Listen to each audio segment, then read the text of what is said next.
Hi, my name is Diana Andrade. I'm an artist from Tallinn, Estonia, and today I'm doing something I've actually never done before.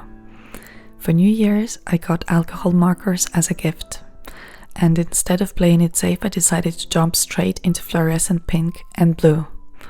I've heard people say alcohol markers are easy. Others might say they're unforgiving.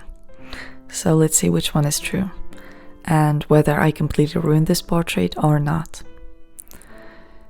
These are Winsor and Newton Promarkers, and because it's my first time ever using alcohol markers, I also got special marker paper, A5 format, 160 grams. Before starting, I read that alcohol markers should be approached almost like watercolors. That immediately caught my attention because watercolor is something I'm very familiar with, but also something I usually treat as uncontrolled art. Because with watercolor, I let the colors float. Even if I start with a clear idea, the final result always ends up being something else. And here's where the first mental challenge appeared.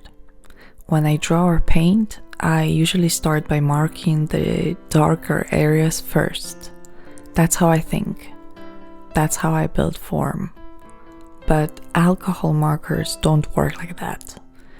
You can't cover dark tones with lighter ones. So I had to completely reverse my process, start light, and only then slowly move into darker layers. At the beginning, this honestly made me overthink everything. Every stroke felt permanent. Every decision felt final. At some point though, I stopped thinking so much and allowed myself to experiment. I decided to leave space for observation, mistakes, and surprises. I started with the lightest shades I had, combined with fluorescent pink and blue. And interestingly, they didn't feel light at all. Once layered and intertwined, the colors kept getting darker and darker. It feels like alcohol markers are all about many, many layers. The process itself felt surprisingly slow. Compared to acrylic markers, this took much longer than I expected. For almost 45 minutes, I would say, I was only working with lighter tones before even touching the darker areas of the face and hair. What surprised me most is that even after all those layers, the paper didn't bleed through.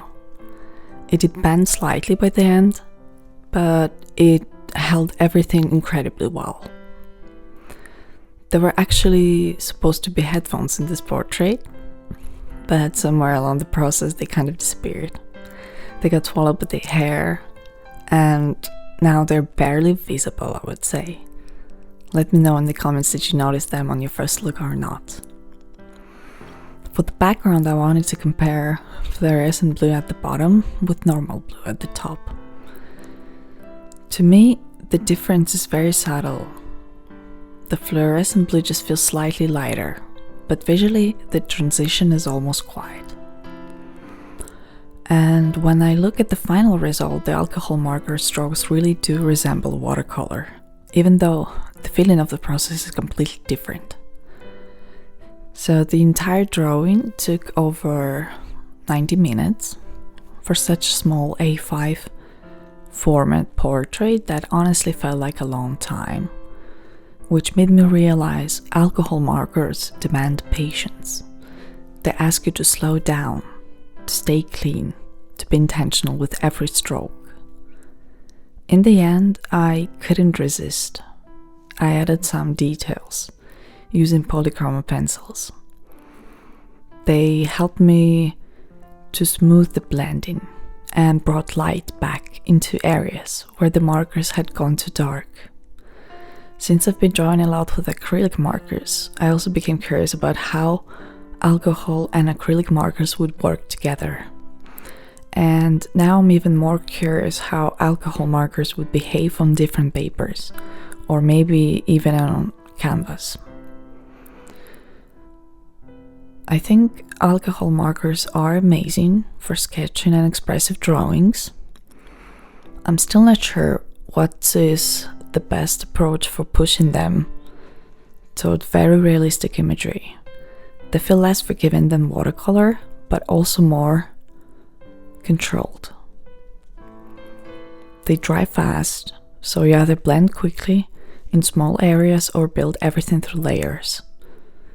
There's still chance involved, just not as much chaos as with watercolors. And I really liked how they made me think while drawing. If you stayed until the end, here's the final result. The proportions might not be perfect, but that was never the goal. This was about trying something new, learning through doing, and allowing the process to lead. I will definitely experiment more, especially since I still haven't even touched the metallic markers yet. Thank you so much for watching.